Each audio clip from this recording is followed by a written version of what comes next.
Que tal? Moi boa noite, un saúdo deste luns, hoxe día 25 xa deste mes que estamos pertiño de rematar, mes de maio. Comezamos falando de actualidade como cada noite na televisión local.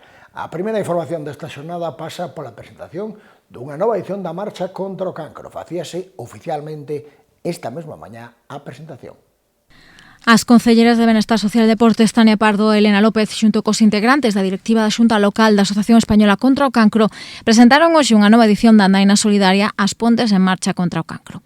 A cita, que terá lugar o día 7 de xuño, unirá actividade física, participación cidadá e compromiso social, e volverá a ser unha ferramenta importante para sensibilizar a cidadanía e apoiar as persoas e familias afectadas por esta enfermidade. A Tania Pardo apuntou que este tipo de iniciativas súmanse a outras actuacións impulsadas en materia de promoción da saúde e prevención, como o Clube de Saúde. Quixera aproveitar, dentro do Concello das Pontes, a gran colaboración que temos pola súa parte en todas as actividades, por exemplo, a gran implicación que teñen na organización do Clube de Saúde, que están asistindo moitos veciños e veciñas da nosa vila, e de agradecer o traballo que fan no día a día, non só na organización da Andaina, que por suposto é moi importante, pero senón no traballo diario.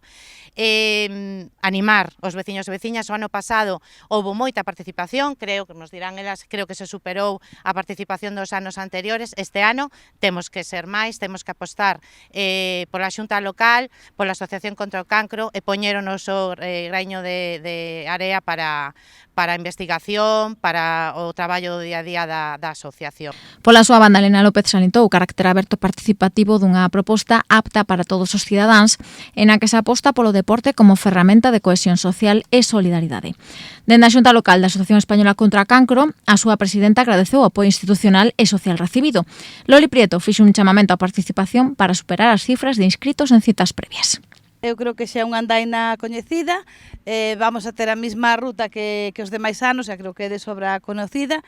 Os lugares de inscripción tamén que aparecen nos carteles son os mismos de todos os anos, non hai variación. Sí que temos que agradecer este ano, parte do Concello, que colabora sempre, a Norbrook 21, que vai patrocinar a andaina que nos agasallou coas camisetas, así podemos regalalas coas inscripcións, e tamén a Invenergy, que aínda que non patrocinaron este ano as camisetas, sí quixeron seguir colaborando, patrocinando esta andaina. Que vos vamos decir? Que é unha maneira solidaria, bonita, de colaborar, de participar. Que bonito que veñades aquí, que hai xente que non pode andar, pero que nos pode acompañar igual. O ano pasado estuvemos a piques de chegar aos 400, a ver este ano como vai a cousa, esperemos que non vai a menos. Con respecto a Andaina, o percorrido será de 4,5 km polas rúas do núcleo urbano cun itinerario circular con saída ás 11 da mañá da Casa do Concello.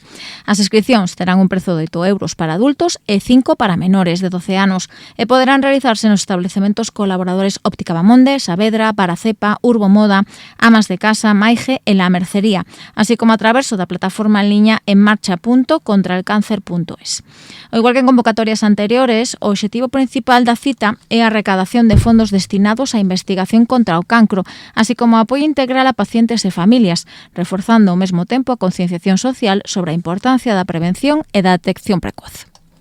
É unha iniciativa novidosa, apostouse por unha nova promoción da noso comercio a traverso dunha actividade tamén absolutamente dinamizadora. O tempo tamén acompañou para a primavera en feira. O comercio local da nosa vila non podía recibir de mellor xeito a primavera, apostando polo produto local na primeira edición da Primavera en Feira. Un mercado de oportunidades que tanto onte como o sábado reuniu no patio Colexio de Santa María a 14 establecementos locais con roupa, calzado, complementos, servizos varios e artigos de fogar ou de papelería a moi bo prezo e cunha calidade inmellorable.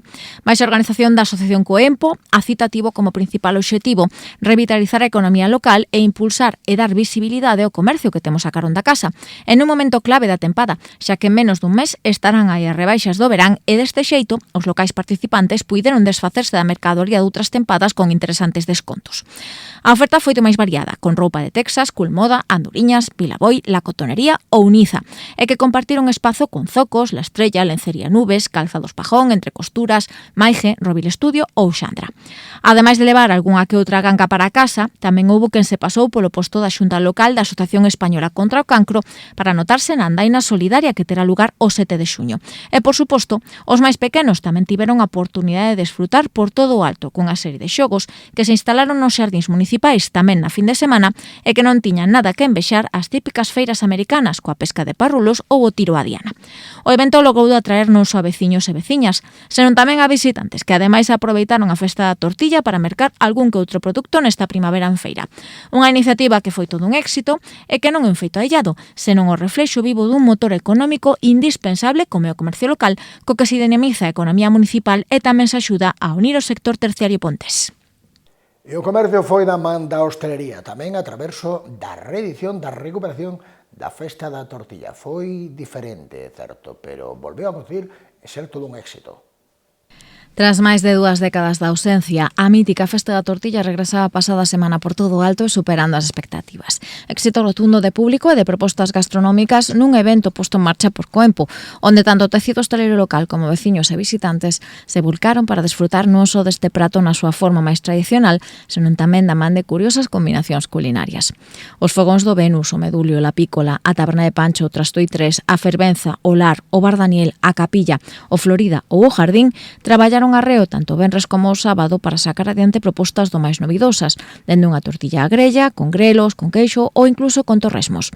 Fin de semana do máis saborosa que tamén viña con premio, xa que algúns dos petiscos incluían consumicións gratis, botellas de viño e agasallos do máis diversos, o que facía aínda máis atractivo pasear polos diferentes bares participantes para degustar as súas creacións. Iso sí, máis aló da recuperación desta cita gastronómica, a Festa da Tortilla serviu ademais para reactivar a economía local, devolver a vida ás terrazas e reafirmar o papel crucial de bares e restaurantes como xeradores de emprego, turismo e riqueza. A pasada semana tíamos conmemoracións do Día da Abella. En As Pontes levamos un tempo xa tendo actividades vencelladas ás abellas e o mundo apícola. Temos referencias informativas que ofrecervos. A Casa do Mel consolidábase un ano máis como epicentro da divulgación e a protección ambiental da man dunha nova edición das celebracións do Día Internacional da Abella. A entidade organizou onte no seu local de Goente unha serie de actividades dirixidas aos pequenos e pequenas para achegalos ao mundo da apicultura dun xeito lúdico e do máis entretido. Así, un nutrido grupo de nenos e nenas acompañados polos pais e nais puideron dende visitar o Museo da Casa do Mel, coñecer como traballan as abellas, desfrutar de diferentes vídeos explicativos e, por suposto, de poñerse mans á obra, elaborando candeas, extraéndoles mesmos o mel dun panal e incluso construindo pequenas casiñas de madeira para diferentes animais. A xornada tamén incluiu unha zona de debuxo onde tocaba tomarse un descanso e desfrutar pintando debuxos relacionados co mundo das abellas e incluso unha degustación de mel.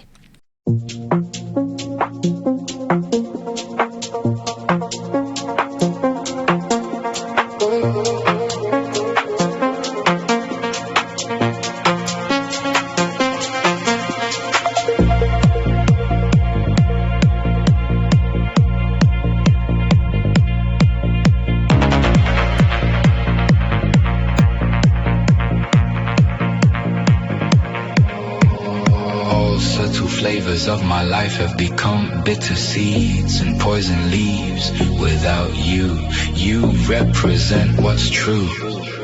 I drain the color from the sky and turn blue without you.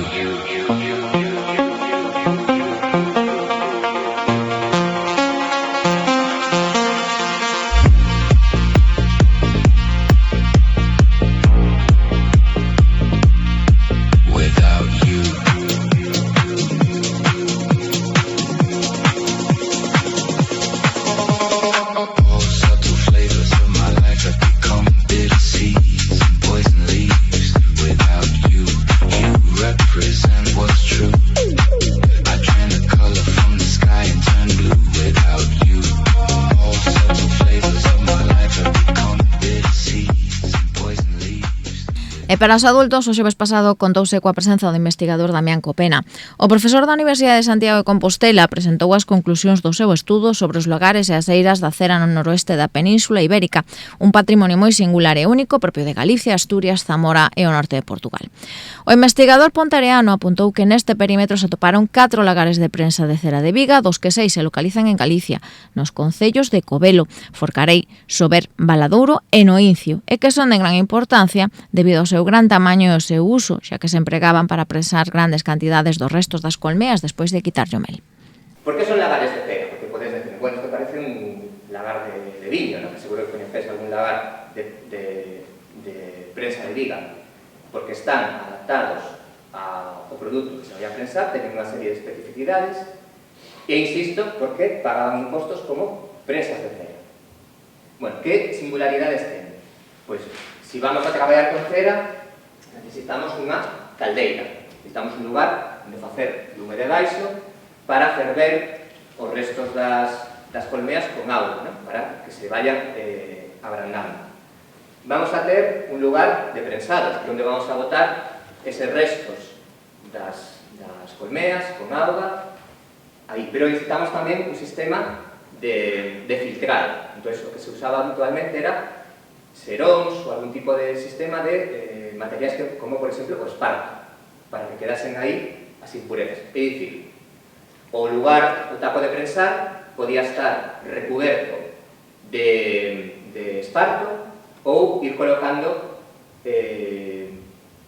un serón de esparto, un ou dous cazos desa mestura de cera, outro serón de esparto, etc. Logo, nestes lagares de cera vai existir, isto é unhas grandes singularidades, un sistema de separación da cera, da auga, das impurezas por densidade. Que traballades co pasabellas e traballades coa cera, como queda a cera con respecto á auga? A cera vai quedar arriba. Entón, existían sistemas de pías, neste caso, este lagar é moi impresionante, digamos, porque é todo granito traballado, pois de pías interconectadas entre sí para que na primeira quedase a cera, debaixo unha capa de impurezas e debaixo a auga. Segundo Copena, este tipo de instrumentos se empregaron principalmente no século XX e ata os anos 60, aínda que explicou que hai documentos que recollen que xa en 1750 había prensas de cera. Finalmente, Copena abogou pola unión das administracións públicas, centros de investigación e asociacións apícolas para a localización e estudo deste tipo de infraestructuras e, por suposto, para a súa restauración, pola importancia do seu valor patrimonial. O pasado xoves tíamos unha nova edición de Xoves na Iblio, non estíamos o venres, por tanto, hoxe que luns, repasamos o que deu de sí esa última edición, que case a última, porque estamos rematado tamén o ciclo, dos Xoves na Iblio. Os monicreques de Barriga Verde volvían triunfar ao seu paso por As Pontes e grazas aos Xoves na Biblio, e que a última visita desta compañía volvía a ser todo un atractivo para que os usuarios e usuarias de menoridade da biblioteca se pasasen pola Casa do Peso para desfrutar desta sesión tan particular de teatro de monicreques. A historia foi de máis entretida porque volvía Xela, unha rapaza xa protagonista de diferentes contos e lendas, pero que nesta ocasión tivo que facer amizade incluso cun dragón para que lle axudase a liberar os seus amigos da escola, atrapados na cova do Trasmo polo malvado Demo do Maltrato. Moi saborosa. Gusta che cancións? Gústame, sí. Pero non pa pa xente, non? A ver. Non pa pa xente, non. Bueno, non xogues comigo, Non. Canta, canta. Eu son un tipo moi bravo, bravísimo. Que son bravo? Sí. Matei 4 ratos hoxe, non. Está ben. Bom, outra vez. Canta. Marusilla do Fornero, Tan saborosa, fai un molo. Oi, xa está moi profundo esto. Canta máis. Marusilla. Pablo viva, popo bebo, pum. No popo papá. Popo la papapa, pepepi, pepapopa. Pepepi, papá, no puedo hablar. No puedo hablar, papá, papupa, ay papá, no, popo, papá, Xoves na Biblio vaise despedir este xoves precisamente ata a tempada que ven e será da man dunha nova visita de Catuxa Cela e os seus contos. Nesta ocasión a proposta é para o público máis miúdo, de 0 a 3 anos, e volve ter unha historia de Calandraca como protagonista, a cebra Camila. A historia está protagonizada por unha pequena cebra que xa está preparada para ser maior e para dar o paso da infancia á adolescencia. Un conto no que se traballa coa empatía e a colaboración e do que grandes e pequenos poderán desfrutar o xoves dende as 6 da tarde na Biblioteca Municipal e con entrada libre. Este mércoles teremos unha homenaxe a Vitolo, a Víctor Guerreiro, que foi alcalde de As Pontes, ben promovida polo BNG de As Pontes e de acceso libre. O Bloque Nacionalista Galego vai render homenaxe este mesmo mércores ao exalcalde das Pontes Víctor Guerreiro Pena e que falecía o pasado mes de xaneiro. O que fora primeiro edil entre 1995 e 97, ademais das legislaturas de 1999 e de 2003, vai ser recordado nun acto que terá Casa do Peso como escenario e que arrincará e todos serán. Ademais de compañeros de partido, amigos e familiares, está previsto que tamén se conte coa presenza da actual voceira nacional do BNG, Ana Pontón. A entrada do evento será libre ata completar a foro. Tivemos o Grupo das Pontes como candidato, parecía que nun principio mesmo na terna de favoritos, finalmente ese sprint final de Xunos fora, Nimbos non estará este ano, dadie tempo, no Runas. Non poido ser e os Ponteses Nimbos non se subirán ao escenario do Festival Fol de Ortigueira na súa vindeira edición. A formación que encabeza Antía Cabeiro non logrou os apoios suficientes de público xurado para lograr un dos 3 postos de acceso á final do certame Runas e que se celebrará o vindeiro 9 de xullo. Así as cousas, a banda madrileña JDC, os belgas Areo Corda e os galegos Leni Pérez e Secada serán as que finalmente tomen parte neste último concerto tras lograr o respaldo de público e xurado preespecializado e que buscarán facerse co premio deste ano que consiste en formar parte do cartel oficial de actuacións do Festival Celta de 2027. E antes de irnos de fin de semana falábamos dunha exposición que se ia estrear en Monte Callado. Estreouse, agora temos tempo para vela. Falamos de exposición de obras sobre metal. O Museo Etnográfico de Monte Callado contará ata finais de xuño cunha oferta cultural do máis interesante e que a pasada semana tomaba a zona de exposicións temporais unha nova colección de traballos en metal de Manuel Armada. O artista da Cedeira volve traernos a vila as súas particulares esculturas elaboradas con ferro reciclado e que se poderán visitar ata o 30 de xuño. A exposición reúne máis dunha vintena de creacións elaboradas a partires de ferraduras, catalinas de bicicleta, cadeas, parafusos, porquetas, antigos útiles de labranza ou arames, entre as que podemos atopar animais de todo tipo, como touros, galos, mosquitos, ata figuras humanas como un toureiro, unha señora cosendo, un pensador ou os mesmísimos Michael Jackson e Don Quixote da Mancha. Ademais, hai dúas pezas do máis características polo seu tamaño e formato. Unha delas, unha cabeza de cabalo, coa que tamén se ilustra o cartel da mostra e que está elaborada con ferraduras e unha fermosa guitarra eléctrica a que non lle falta ningún só detalle. É que cada unha das esculturas deste mecánico xubilado pasan por un proceso do máis meticuloso, xa que tras darlle forma ao metal, prepárase para que resista o paso do tempo cun chorreo con area para evitar que se oxide.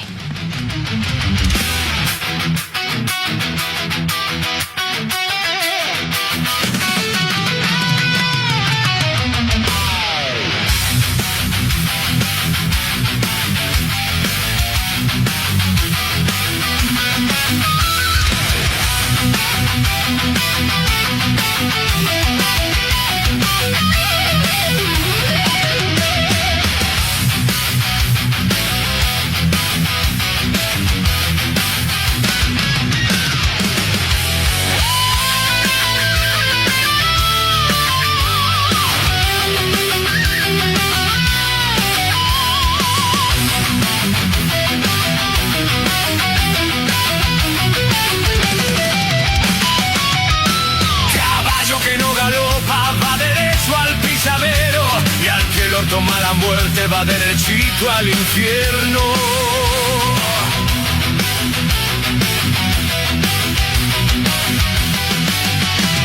Andan solo y galopando como quien se va perdiendo, con el alma dolorida, caminito de los cerros.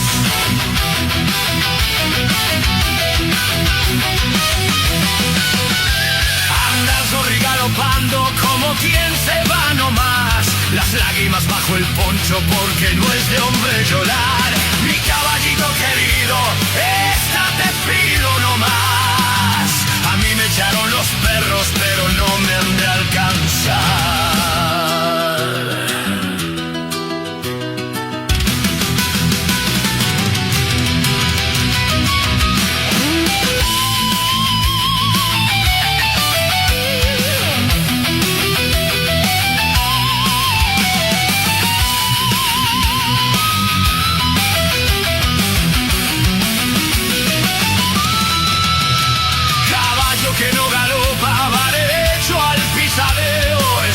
Que no hace noche se alumbra con el lucero.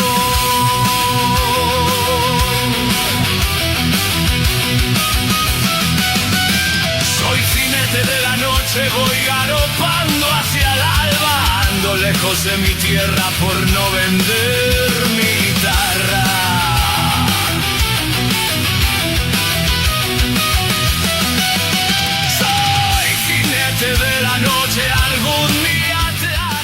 Esta arte en metal estará no Museo Etnográfico ata finais de xuño e poderá visitarse gratuitamente de martes a venres, de 6 a 7:30 da tarde, ademais dos sábados, domingos e festivos entre as 11:30 e a 1. E a actividade convocada a traverso de aquela xente que lle gusta o estudo dos morcegos. De feito, se queréis coñecer un pouco máis como achegarnos a este mundo e, sobre todo, o seu cuidado e a súa protección, vai haber unha revisión de caixas. Contámoslo na seguinte información. A Asociación Morcegos de Galicia, co respaldo da Deputación da Coruña, vai organizar este mesmo venres unha nova actividade aquí nas Pontes. Vai ser na Fraga do Lostegal e o obxectivo é revisar as diferentes caixas refuxio que se instalaron na zona para os morcegos. A entidade precisa da colaboración dos veciños e veciñas para esta iniciativa que se vai desenvolver todo o día entre as 9:30 e 6 da tarde, polo que as persoas participantes deberán traer algo para xantar e bebida. Para participar é necesario remitir o nome completo, DNI e número de teléfono da persoa interesada en colaborar ou correo electrónico info@morcegosdegalicia.org, xa que as prazas son limitadas. E por último, a referencia informativa deste luns pasa, como sempre, polo deporte. Fin de semana do máis atarefado para o Lagospor tras 3 xornadas con centos de nenos de deceas de equipos do mellor da base galega, damando unha nova edición do seu torneo de fútbol base masculino e que rematou con moi bons resultados deportivos para o equipo organizador. Así os benxamíns impoñanse na final o Ribeira por 4-3, mentres que os infantís caerían por 2-1 na final e tamén ante o Ribeira. Con respecto ao equipo senior masculino, que segue en competición ligueira, perdía ante o Narón por 5-3. Xa en relación ao Esteo, o equipo B caía por 0-9 Copa Rulo B e o equipo infantil superaban semifinais de Copa o Alto do Vento a domicilio por 4-6. Rematamos con hockey e patíns porque os benxamíns caían na súa visita ao Traviesas de Vigo e pechaban a Liga en cuarta posición. Moitas grazas por a atención prestada tamén este luns. Así empezábamos a semana. Estaremos contigo de Covendres cada día, cada noite, en todo caso, a esta hora coa información local. Na televisión local, grazas, de mañá. Boa noite e bo descanso.